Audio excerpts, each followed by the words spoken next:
Welcome to Sathyabama's kitchen. இது வந்து ஒரு லாங் கேப்பாக எடுத்து நம்ம வந்து சமையல் ரெசிபீஸ்லாம் பார்த்துட்டு இருந்தோம்.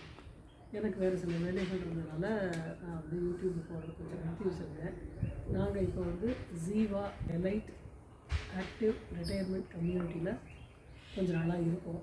அங்கே வந்து எங்களுக்கு எல்லாமே ரொம்ப பிடிச்சிருந்தது. அதாவது இங்கே மெயினாக சிவாவிஷ்ணு கோவிலில் பண்ணுற விசேஷங்கள், அதுக்கப்புறம் பாக்கி இருக்கிற அம்யூனிட்டிஸ் எல்லாத்தையும் பார்த்துருந்து எங்களுக்கு ரொம்ப பிடிச்சிருந்தது. அதனால் இங்கே வந்து இருக்கோம். நாங்கள் இப்போ இங்கே வந்து நடந்த ஒரு கல்யாண உற்சவத்தை பற்றி சில விஷயங்கள் என்னோடய ஹஸ்பண்ட் சொல்லுவார். இதை வந்து நாங்கள் ஒரு டிஃப்ரெண்ட் எபிசோடாக போடலாம் அப்படின்னு இருக்கோம். தேங்க்யூ. எல்லோருக்கும் நமஸ்காரம். என்னுடைய ஒய்ஃப் சத்யபாமா கண்ணன் சொன்னபடி இப்போ நாங்கள் இந்த மகாபலிபுரம் ஏரியாவில் இருக்கிற ஜீவா எலைட்டு ஆக்டிவ் ரிட்டையர்மெண்ட் கமிட்டியில் இருக்கோம். இங்கே வந்து பல நல்ல விஷயங்கள்லாம் இருக்குது. அவர் சொன்னபடி கோவில் எல்லா சன்னதிகளும் இருக்குது. அப்புறம் எங்களுக்கு தேவையான எல்லா வசதிகளும் இந்த வயதானவர்களுக்கு வேண்டிய எல்லா ஃபெசிலிட்டியும் கிடச்சிட்டுருக்கு. அதில் இந்த ஜீவாவை நடத்துகிற mister Suresh MD of Arun Excello, அவரோட ஒய்ஃபு மிஸ்ஸஸ் சாந்தி சுரேஷ், அவள் ஃபேமிலி எல்லோரும் எங்களுக்கு வேண்டிய தேவைகள் எல்லாம் அழகாக பூர்த்தி பண்ணிட்டுருக்கா. அதில் வந்து எங்களுக்கு வேண்டிய என்டர்டெயின்மெண்ட்டு, அதுக்கப்புறம் ஆன்மீக விஷயங்கள் அதெல்லாம் நிறையா கிடைக்கிறது. ஸோ அதில் முக்கியமானது ஒன்று, டிசம்பர் மாதம் 20-21 தேதியில் இங்கே ஒரு கல்யாண மகோத்சவம் நடந்தது. அது மீனாட்சி சுந்தரேஸ்வரர் திருக்கல்யாணம் அண்டு செஞ்சுலட்சுமி லக்ஷ்மி நரசிம்மர் திருக்கல்யாணம், இது ரெண்டும் நடந்தது. ஸோ அதை பற்றின ஒரு பதிவை நான் இங்கே போட விரும்புகிறேன். அது வந்து 2 நாளாக நடந்தது. நான் 2 பதிவாக நான் போடுறேன். இந்த மகோத்சவத்தை அவர் 2வது வருஷமாக நடத்தின்னு வரா. இதில் வந்து நெரூர் சுவாமிகள் வந்து முன்னின்று அதை நடத்தி கொடுத்தார்.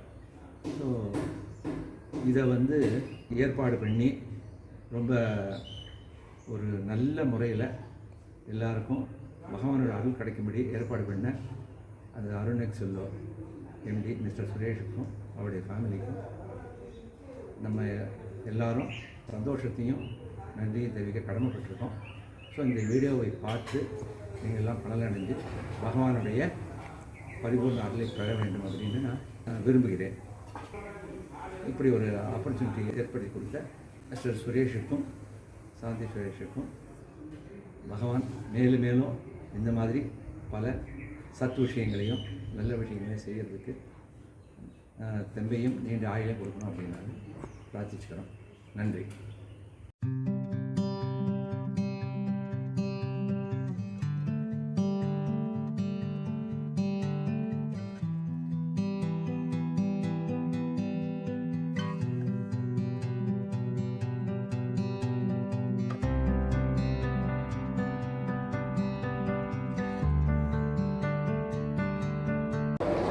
எல்லாருக்கும் நமஸ்காரம். போன வருஷம் வந்து நெரூர் சுவாமிகள் இங்கே வந்து திருக்கல்யாணம் பண்ணார். மீனாட்சி சுந்தரேஸ்வரர் லக்ஷ்மி நரசிம்மர் திருக்கல்யாணம் இங்கே நடந்தது. ரொம்ப விமர்சையாக நடந்தது. இது இந்த ஜீவா வளாகத்தில் இந்த 6 வருஷத்தில் நடக்கிற முதல் திருக்கல்யாணம். அது நெரூர் சாஸ்தா சுவாமிகள் தலைமையில் நடந்தது. இந்த வருஷமும் நாங்கள் போய் அவரை ரிக்வெஸ்ட் பண்ணோம், இங்கேயே வச்சுக்கலாம், எல்லா சௌகரியமும் ஏற்பாடு பண்ணி கொடுப்போம். அவர் இதெல்லாம் இந்த திருக்கல்யாணத்தை ஒரு தடவை ஒரு இடத்துல தான் பண்ணுறது வழக்கம். ஆனால் இங்கே இருக்கிற ரெசிடென்ட்ஸு ஓட இன்வால்மெண்ட்டு அவளோட பக்தியையும் பார்த்து இந்த இடத்துக்கு செய்யறதுக்கு சௌகரியமாக இருக்குதுன்னு சொல்லிட்டு அவர் இந்த வருஷமும் இந்த திருக்கல்யாணம் நடக்கிறதுக்கு ஒத்துண்டார்.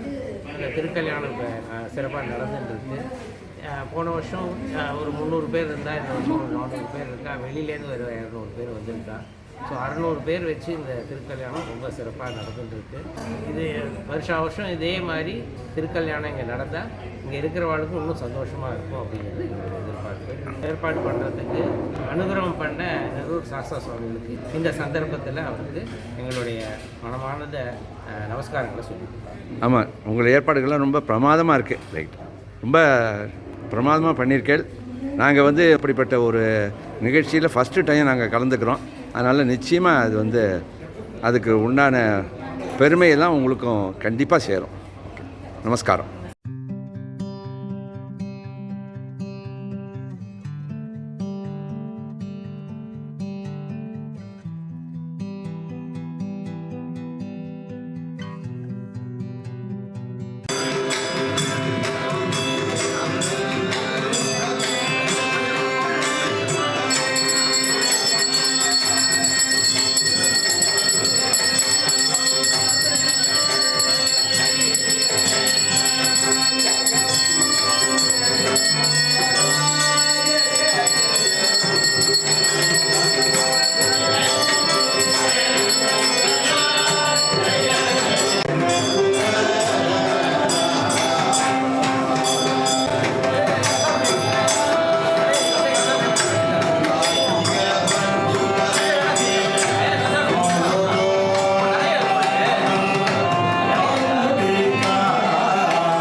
பெரியவா எல்லாரும் அந்த அஷ்டபதி சம்பிரதாயத்தை மாத்தாம அந்தந்த தெய்வங்கள் பேர் போட்டிருக்காங்க.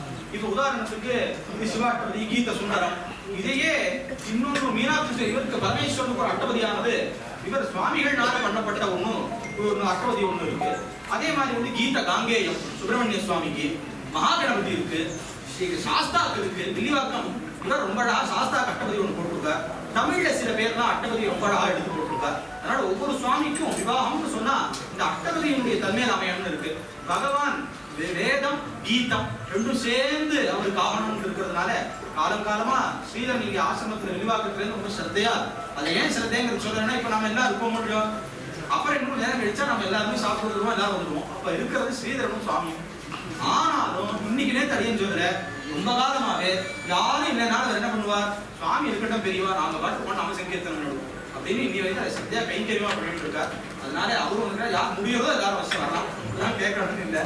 அதனால எதுக்கு சொல்ல வரேன், அந்த அட்டபதி பகவானுக்காரது பொழிச்சுக்கிறதா கல்யாண அட்டபதியோட விநியோகம்னு இருக்கிறதால வேதம் ஒரு பக்கம், நாத சம்பிரதாயம் ஒரு பக்கம், ரெண்டும் சேர்ந்து பகவானுக்கு சமர்ப்பணமாகுது. இதான் இந்த காரியக்கிரமங்கள். சாயங்காலம் வீதி புறப்பாடு இதெல்லாம் சேர்ந்து தலையும் சரி. பார்வதி பதையே ஹர மகாதேவா. ஆகும் உள்ள அச்சலை ஜெபிச்சுக்கிறது கூட ஜெபிச்சுக்கிறதா பாட்டு இருக்கிற காரணத்தினால ஒரு துளசனம் எடுத்தாசனம்